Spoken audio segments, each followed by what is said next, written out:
नमस्कार, मी राधा स्वागत करते तुमचं राधास मॅजिक किचन या आपल्या यूट्यूब चॅनेलवर। तर आज आपण पाहणार आहोत महाशिवरात्री स्पेशल उपवासाचा झणझणीत बटाटा वडा कसा बनवायचा, ते सुद्धा अगदी सोप्या पद्धतीने।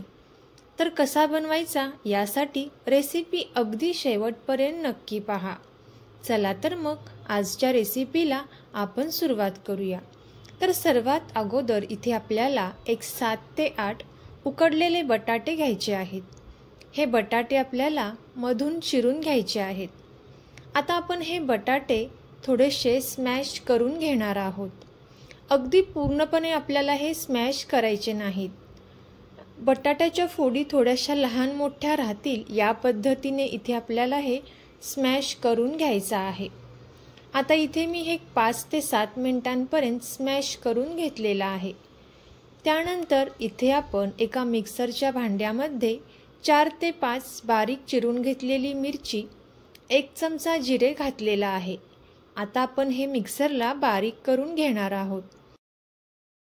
तुम्ही जर उपवासाला जिरे खात नसाल तर नाही घातले तरी सुद्धा चालेल। तर पाहू शकता तुम्ही या पद्धतीने इथे आपण हे बारीक करून घेतलेला आहे। आता यानंतर गॅसवरती आपल्याला एक पॅन ठेवायचा आहे। या पॅनमध्ये आपल्याला 1 ते 1.5 चमचा तेल घालायचं आहे। इथे आपल्याला खूप जास्त तेल घालायचे नाही। तेल थोडेसे गरम झाल्यानंतर यामध्ये आपण जिरे आणि मिरचीची पेस्ट यामध्ये घालून घ्यायची आहे आणि एक 2 ते 3 मिनिटांपर्यंत ही छान अशी परतून घ्यायची आहे। आता ही परतून घेतल्यानंतर यामध्ये आपल्याला आपण जे बटाटे स्मॅश करून घेतलेले आहेत ते बटाटे आपण यामध्ये घालून घेतलेले आहेत। आता एक 3 ते 4 मिनिटांपर्यंत आपल्याला हे छान असे परतून घ्यायचं आहे। आता 3 ते 4 मिनिटांनंतर इथे आपल्याला गॅसचा फ्लेम हा बंद करून घ्यायचा आहे। गॅसचा फ्लेम बंद केल्यानंतर यामध्ये आपल्याला चवीपुरते मीठ घालून घ्यायचं आहे। गॅस सुरू असताना इथे आपल्याला यामध्ये मीठ घालायचं नाही, नाहीतर भाजीला पाणी सुटू शकते। आता इथे मी यामध्ये चवीपुरते मीठ घालून घेतलेलं आहे। मीठ घातल्यानंतर आपण हे पुन्हा एकदा चांगले मिक्स करून घेऊयात।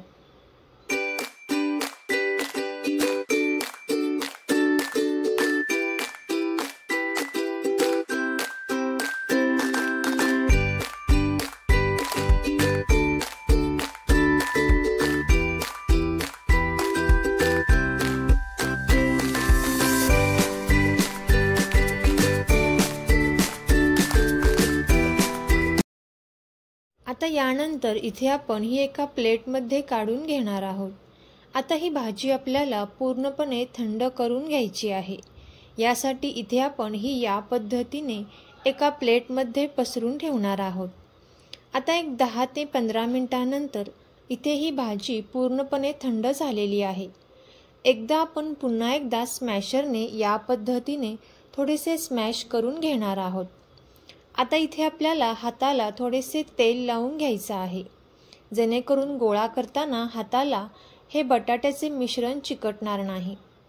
आता इथे तुम्हाला हव्या त्या साईजचे, हव्या त्या आकाराचे बटाटे वडे तयार करू शकता। इथे मी गोल आकाराचा वडा तयार केलेला आहे। खूप मोठाही नाही किंवा खूप लहानही नाही, या पद्धतीने इथे आपल्याला हा वडा तयार करून घ्यायचा आहे। पाहू शकता तुम्ही व्हिडिओत दाखवल्याप्रमाणे। आता आपण याच पद्धतीने बाकीचे सुद्धा सर्व बटाटे वडे हे तयार करून घेणार आहोत। तोपर्यंत जर तुम्ही आपल्या चॅनेलवरती नवीन आला असाल तर नक्कीच आपल्या चॅनेलला सबस्क्राईब करा आणि सबस्क्राईबच्या पुढचे बेल आयकॉनचे बटन दाबा, जेणेकरून इथून पुढच्या छान छान रेसिपीज सर्वात अगोदर तुम्हाला पाहायला भेटतील। आता इथे मी या पद्धतीने सर्व बटाटे वडे तयार करून घेतलेले आहेत। आता इथे आपण बॅटर तयार करायला घेणार आहोत। एका बाउलमध्ये मी अर्धी वाटी शिंगाडा पीठ घेतलेला आहे आणि अर्धी वाटीला थोडेसे कमी वरईचे पीठ घेतलेलं आहे। यामध्ये आपण थोडेसे मीठ घालून घेतलेलं आहे आणि 1-2 चमचे लाल मिरची पावडर घेतलेली आहे। आता आपण हे चांगले मिक्स करून घेणार आहोत। जेवढे आपण शिंगाडा पीठ घ्याल त्याच्या निम्मे इथे आपल्याला वरईचे पीठ घ्यायचं आहे। वरईचे म्हणजे भगरीचे पीठ इथे आपल्याला घ्यायचं आहे। आता यामध्ये आपण गरजेनुसार पाण्याचा वापर करायचा आहे। इथे हे बॅटर आपल्याला खूप पातळ असे करून घ्यायचे नाही।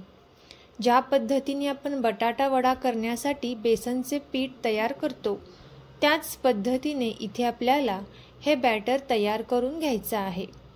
आता इथे मला साधारण अर्धी वाटी पाणी लागलेलं आहे। इथे मी अर्धी वाटी पाणी थोडे थोडे करत यामध्ये घातलेलं आहे। आता आपण हे पुन्हा एकदा चांगले मिक्स करून घेणार आहोत।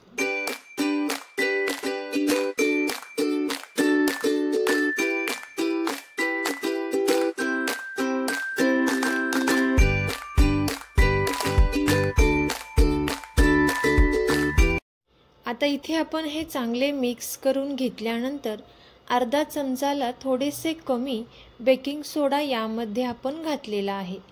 आता आपण हे चांगले मिक्स करून घेणार आहोत। बेकिंग सोड्याचा वापर इथे आपल्याला जास्त करायचा नाही।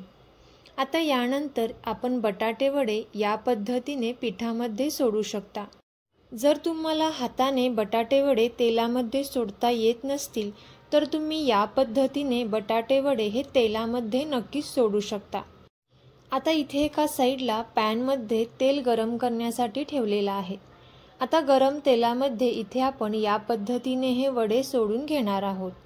एक किंवा दोनच वडे इथे आपल्याला तेलामध्ये सोडायचे आहेत आणि एका चमच्याच्या साहाय्याने आपल्याला या पद्धतीने वड्यावरती हे तेल सोडायचं आहे आणि 1-2 मिनिटांनंतर इथे आपण हा वडा पलटी करून घेतलेला आहे।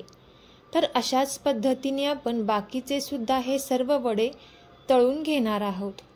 शक्यतो हे बटाटे वडे तळताना नॉनस्टिकचा पॅन किंवा नॉनस्टिकच्या कढईचा वापर करा, जेणेकरून बटाटे वडे हे कढईला चिकटणार नाहीत। तर तुम्ही सुद्धा याच पद्धतीने महाशिवरात्रीला हे उपवासाचे बटाटे वडे नक्की ट्राय करून पहा आणि कसे झाले ते कमेंट करून नक्की सांगा। तुम्हाला जर ही रेसिपी आवडली असेल तर नक्कीच ही रेसिपी आपले मित्र मैत्रिणी आणि नातेवाईकांसोबत शेअर करा। थँक्यू।